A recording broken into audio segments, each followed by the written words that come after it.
they call upon their gods to do it for them.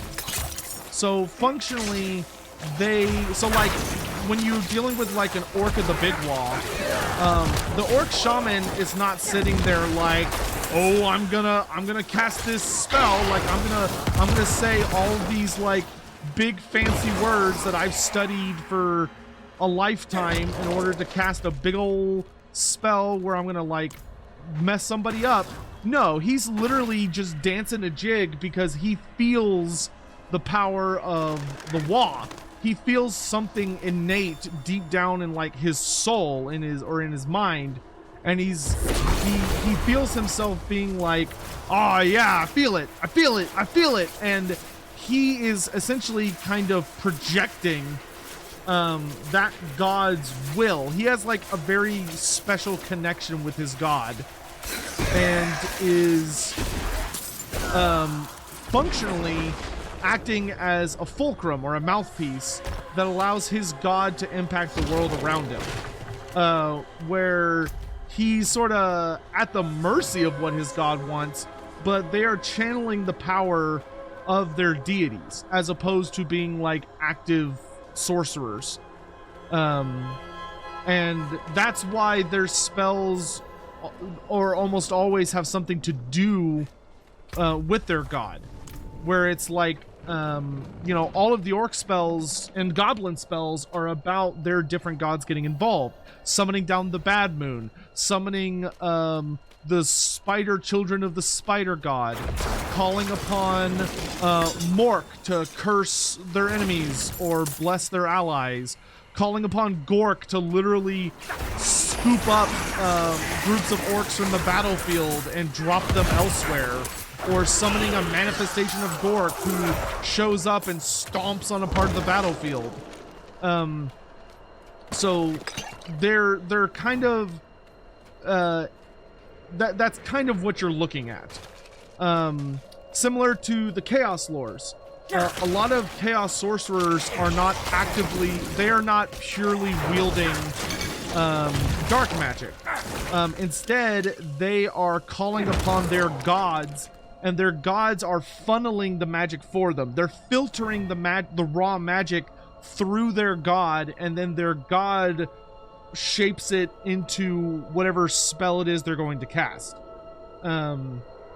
And in a lot of ways, this allows them to unleash horrifically powerful spells, because in a way, their gods are kind of acting as the gods themselves are taking a lot of the risk. Like they're funneling the magic through themselves. And you'll notice that the races that have these lores, these like specialized lores, do not have like traditional priests, in the sense that like the Empire does. They don't have priests who are sitting there being like, Sigmar, and like casting battle prayers. They just have wizards. And that's because they have like a much more raw interaction with their gods and are unleashing significantly more power, but it can come at a price because the miscasts can be like far more devastating. The lore of vampires, though, for instance, the lore of vampires does not utilize a god. Instead, the lore of vampires was a very careful distillation from Nagash. So Nagash created a new lore of magic by taking all of the knowledge he had learned from the lore of Nehekara, which the lore of Nehekara is functionally the lore of light and the lore of death carefully fused together through and filtered through the Nehekaran gods. And Nagash took that knowledge. So he took this knowledge he took the knowledge he had of gods, he took the knowledge he had of the lore of death, he took the knowledge he had of the lore of light, and then he combined it with all the knowledge he learned from the Dark Elves, with all the knowledge he learned about Dar and dark magic, and he functionally used all of the knowledge of death and its dominion over the dead and spirits, and the knowledge of light when it comes to light being these pure expressions of thought and control and banishment.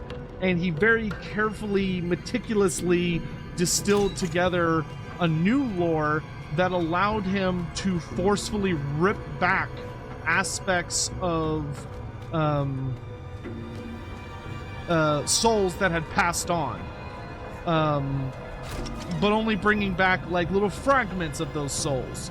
So maybe only resurrecting the body, but it only has the most basic form of sentience behind it, where it can walk and bite and claw, or he uses more powerful sorcery to bring back significantly larger portions of the soul, of these souls, where he brings back, you know, their entire personalities, and stuff like that. So the lore of necromancy, which is like one of the most complex lores.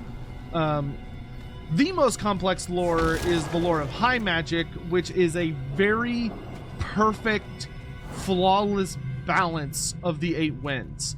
So it is a perfect fusion of all 8 winds of magic to bring out like the absolute purest elements of each of them, and to establish like a perfect harmony. And it literally requires the sorcerer in question, or the wizard, to have mastery over every single one of the 8 winds in order to then begin understanding and crafting high magic, which is why there's never been a human who's been able to cast high magic, because they just can't live long enough in order to do that. The lore of yin and yang, though, are like other interesting lores, and can only be learned by the Shukugun, because the lores of yin and yang are a mixture of 4 of the lores each. So the lore of yin is a mixture of the lore of it's the lore of life, shadow, death. Sorry, not life. It's the lore of death, shadow. I want to say beasts and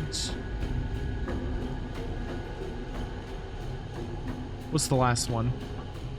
Metal. Yeah, I'm pretty sure it's metal, death, shadow, beasts. And then the lore of yang is fire, light, life, and heavens. I'm relatively sure. So that's fundamentally where they all come from. Some lores are just a mix of other lores of magic, but many of them are basically a god is is like kind of using that wizard and a connection they have with said wizard as a fulcrum or a puppet to enact their own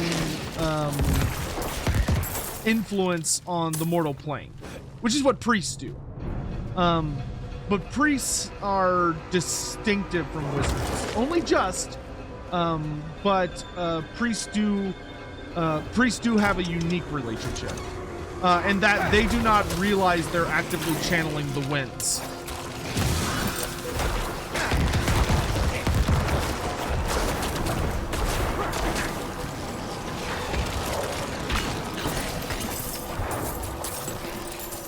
Priests operate purely on faith, which their gods really, really like, because it like is the juiciest of stuff to them. Faith is that good shit if you're a god. It's what you desire more than anything else, because it's what feeds you and wills you into existence.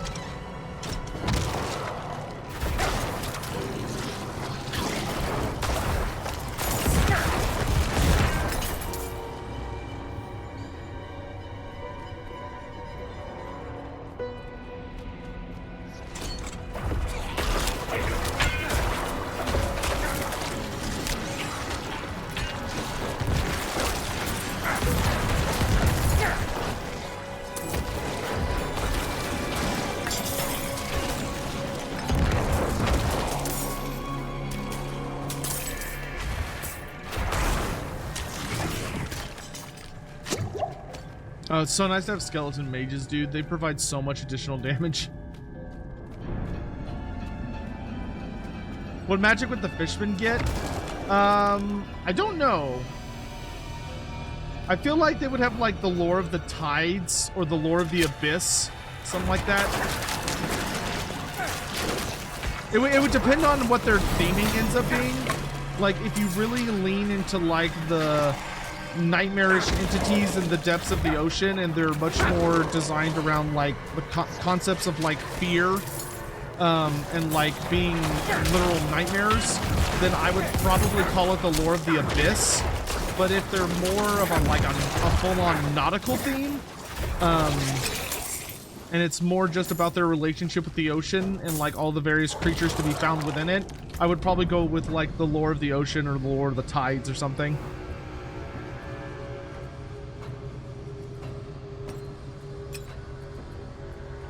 Well, it's quite distinctly possible that they would know. I saw a serpent coiling in the fires of the eternal conflict. Saw my corpse. And from my mouth crawled hatred. The weak made strong. Tears of blood rained on it as a jewel. This sounds like Rathma. Hell was torn asunder. A spear of light, piercing hatred's heart. A wise man with 7 arms.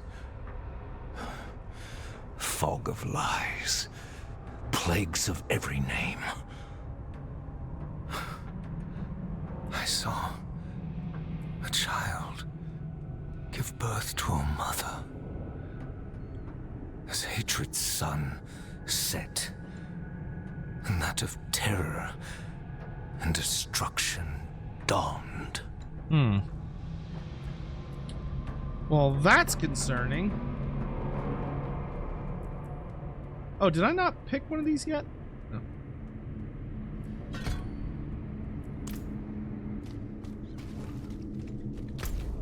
I had not heard that prophecy before. Like that full thing. I don't like the whole thing about if hatred is... If the sun sets on hatred, then destruction and terror will rise. What god would the primevals fall under? They would probably fall under different gods. Mephisto, the Lord of Hatred, would fall under Khorne, because Khorne is literally hate. So the two of them would be like real buds. Even though Mephisto is a much different interpretation of hatred. Well, actually, Khorne's not so much hate. He's more rage, now that I think about it.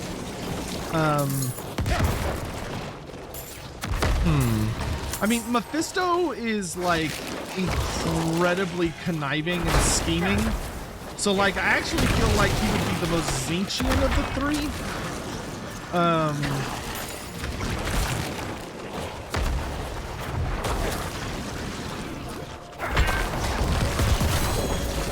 Whoa! Legendary! It's unfortunate that it's a shield, but I'll still take it.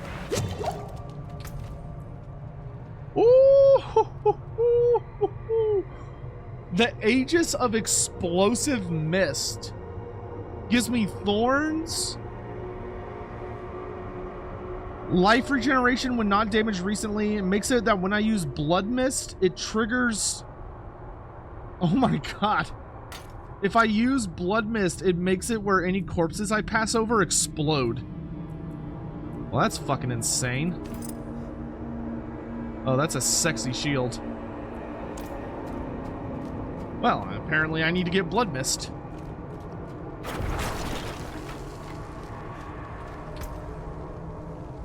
See, surely we can maybe find a point I can steal from. Oh, that gave me a rank in Blood Mist. Nice. So let's see this in action. Oh, that is so good. Oh, so daddy-like. Daddy-like.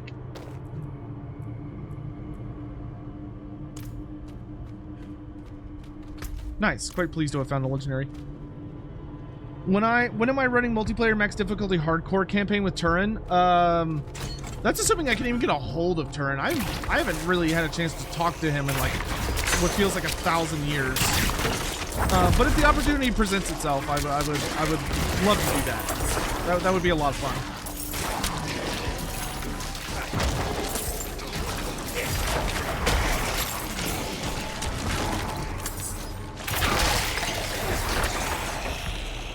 I have Thorn now, so part of me thinks I might switch over to the Guardian skeletons. Yeah, let's do that. We're gonna switch to Guardian skeletons because I actually have a decent amount of thorns, so they will inherit that and reflect a lot of damage. Look at those beefy boys. An event. Eternal Torment. Destroy the bone mass. Destroy 6 bone masses before they explode.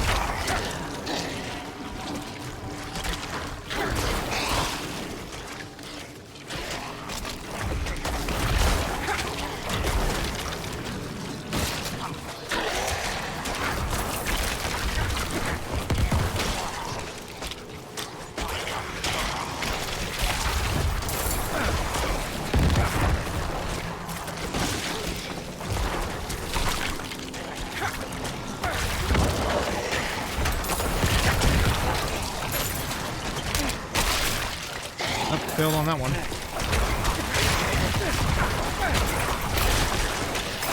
I need more essence. Damn it.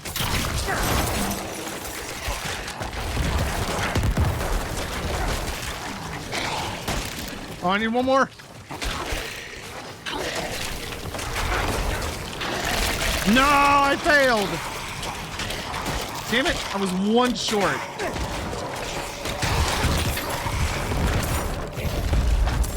Annoying. Or it's fine. Ooh. Fully equipped. Nice. How is modern Blizzard able to create a good name? Honestly, I have no fucking idea, dude. Really passionate, hardworking devs working at a company that feels like it's eating itself from the inside out, I guess. I don't know. I'm sure the people working there still have a lot of passion and love for what they're doing. It's just a lot of like the higher ups making some really like unhealthy, gross decisions. That kind of shit's always rough. Yeti, have a good night. Thanks so much for coming by.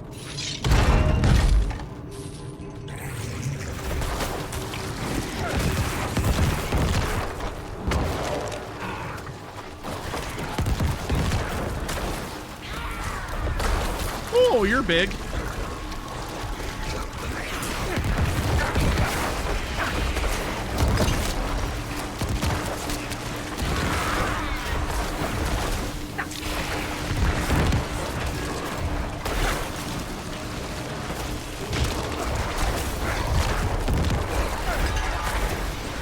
I'm not ready yet.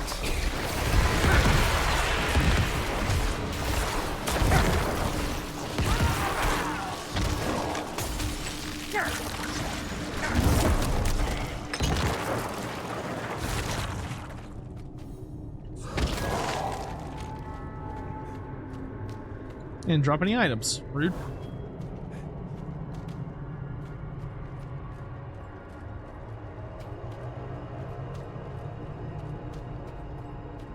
You know, I think Mephisto would be Zinchian. Bale would be Korn. I feel Bale would be Korn. Bale is a hateful motherfucker. Or he's just an angry dude that just destroys shit. Diablo? Diablo would probably be Zinchian. I don't know, maybe Slaneshi? One of the two. Azmodan would definitely be Slanesh. I feel like most of the Lords of Hell would be Slanesh, to be honest. I don't know, they're all very excessive about like the one little trait they have. Like whatever it is that their gimmick is, they're like all in on that shit, generally speaking.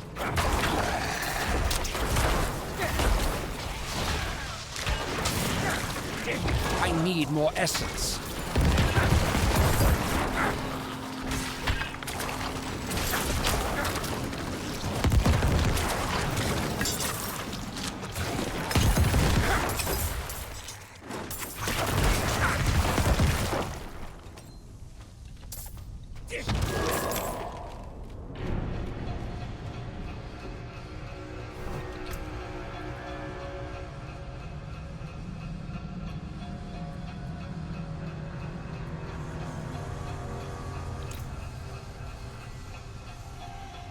Are there no, there are no half giants. There are no half anythings in Warhammer. Except for the only half thing is called a half orc, but half orcs are not half breeds. They're just like small orcs. Like they're too small to be an orc and too big to be a goblin. But there are no half breeds in Warhammer Fantasy outside of like the beastmen, I guess technically.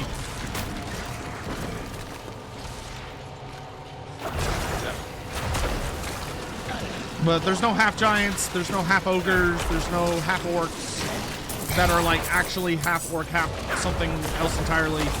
There's no half elves, there's no half dwarfs, none of that. That's not a thing in Warhammer Fantasy.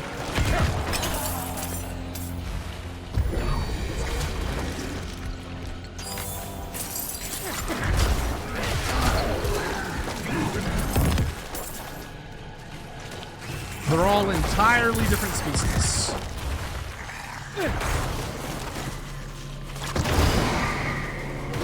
Ow! That kind of hurt.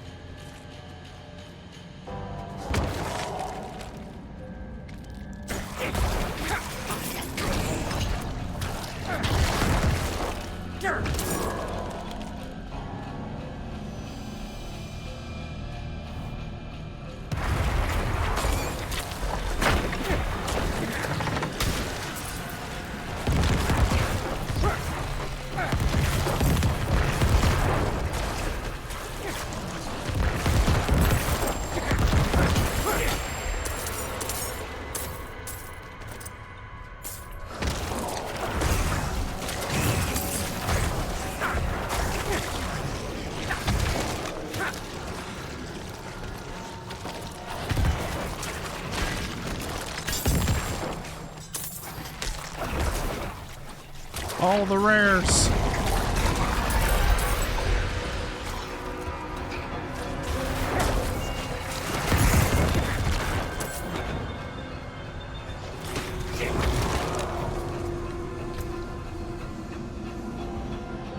Is that shield seriously better than my shield I already have?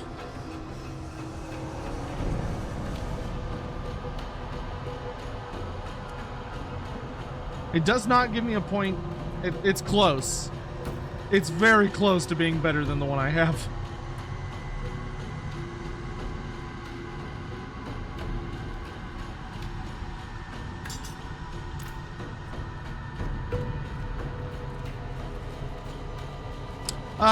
Dragon-blooded, you could kind of argue that they're not true half-breeds though. Like a Shuken gun is not a half dragon, half human. It is a human that has dragon blood.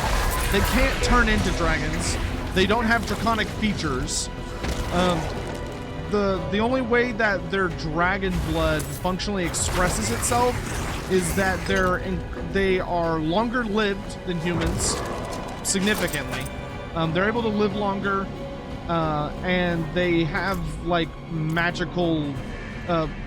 They're far more magically inclined on a regular basis. But it's to create a Shuken gun. It's not a human is mating with a dragon. It is a dragon uses sorcery to take on the form of a human, and it's not an illusion. They are fully human, but they become humans, and then they mate with other humans. But it's not a dragon is having human or it's not a dragon is having human babies. It is a dragon is turning themselves into a human, but they still have the blood of them. Like, it kind of sounds like splitting hairs, but it is a very distinct difference.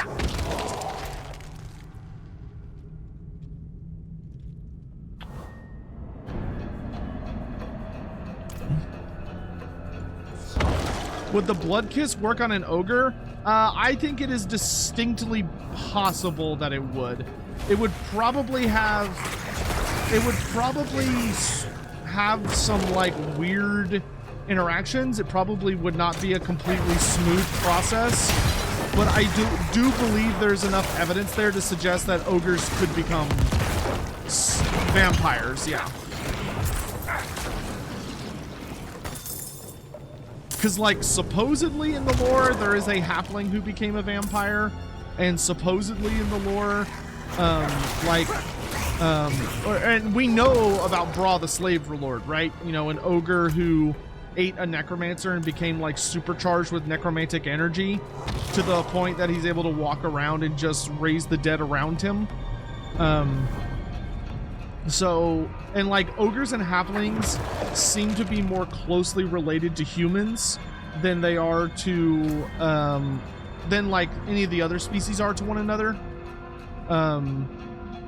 So I think there's a lot there you could explore.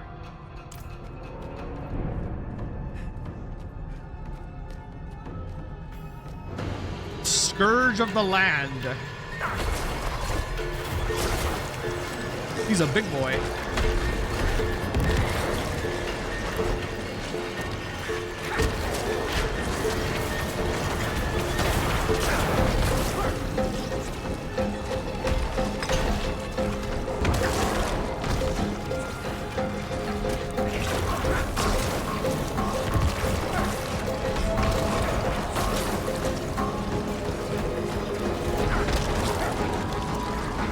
He's hurting him.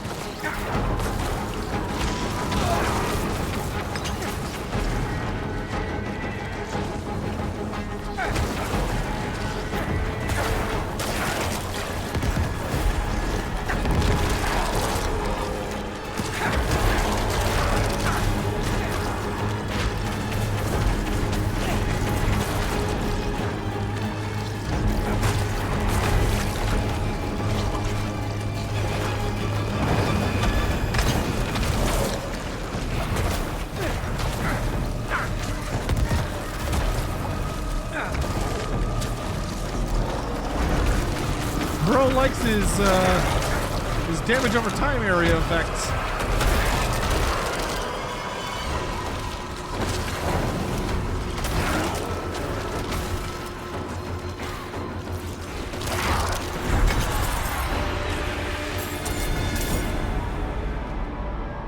And down he goes. Aspect of the unsatiated. Oh, it's Druid only. Okay. Bummer. All right.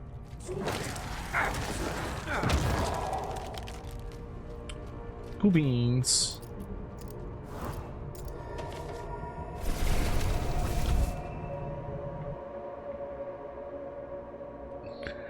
Oh, B. Vargas, that's good to hear. I'm glad you're not having any crashes. That being said, Dugal, like, if you want to get really technical about it, like, you could kind of argue... You have to remember that giants are super inbred. So while there are no half giants, there are like pure giants, like giants that have not suffered from the effects of inbreeding, which has allowed them to be like significant, which makes them significantly larger and more powerful, because they're closer to the actual Sky Titans. Whereas like your regular giant, like just the average basic bitch giant, is horrendously inbred. They are so inbred that they're kind of unrecognizable from the OG Sky Titans.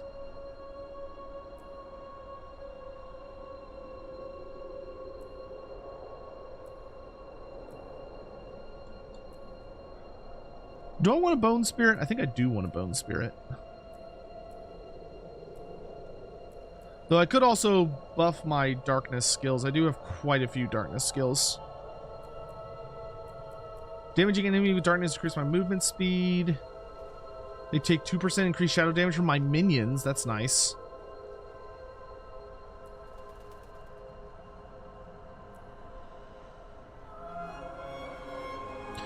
Consume all your essence to conjure a spirit of bone that sinks enemies and explodes.